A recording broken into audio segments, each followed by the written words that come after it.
அரக்கோணம் விண்டர்பேட்டை பகுதியில் வீட்டின் சுவரில் ஈரம் இருந்ததால் மின்சாரம் பாய்ந்து சிறுவன் உயிரிழந்திருக்கிறார். தொடர்பான மேலதிக தகவலை செய்தியாளர் மோசஸ் வழங்க கேட்கலாம். மோசஸ் வணக்கம். என்ன நடந்தது மோசஸ்? விரிவான விவரங்களை பதிவு பண்ணலாம். வணக்கம். அரக்கோணம் பகுதியில் தொடர்ந்து பெஞ்சன் புயல் காரணமாக தொடர்ந்து 2 நாட்கள் தொடர்ந்து மழை பெய்து கொண்டு வருகிறது. இந்நிலையில் அரக்கோணம் விண்டர்பேட்டை பகுதியில் சபீர் என்பவர் மணிக்கடை வைத்துள்ளார். இவருக்கு 3 பிள்ளைகள் இருக்கிறார்கள்.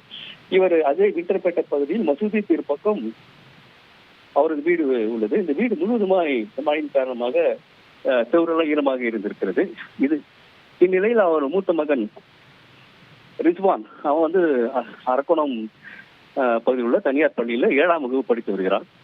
இந்நிலையில் பின்னால் கை கழுவதற்காக சென்ற போது அங்க இருக்கிற கைப்பிடி சுவர் படிக்கட்டுடைய கைப்பிடி சுவரை தொட்ட பொழுது திடீர்னு அந்த இருக்கிற மின்கசிவு அவனை தாக்கியுள்ளது. இதனால் துடித்து அவன் அலற சத்தம் கேட்ட உடனே உள்ள இருந்த வீட்டில் இருந்த வெளியே வந்து பார்க்கும்போது அது அலற சத்தம் கேட்டு வீட்டுக்கு வெளியே வந்து பார்த்தபோது அவன் துடித்தது கண்டு அதிர்ச்சி அடைந்தனர்.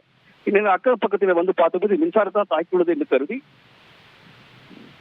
உடனடியாக மின்சாரத்தை துண்டித்துள்ளனர். அதைத் தொடர்ந்து அந்த ரிஸ்வான் மயக்க நிலையில் கீழே விழுந்துள்ளார்.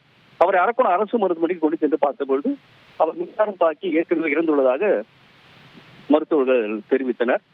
இந்நிலையில் அந்த பகுதியில் பெரும் சோகத்தை ஏற்படுத்தியுள்ளது. அது இல்லாத அந்த பகுதியில் இருக்கிற வட்டாட்சியர், அரக்கோணம் வட்டாட்சியர் ஸ்ரீதேவி சம்பவத்துக்கு விசாரணை மேற்கொண்டுள்ளனர்.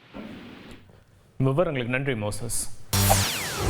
செய்திகளை உடனுக்குடன் தெரிந்து கொள்ள உடனே சப்ஸ்கிரைப் பண்ணுங்க.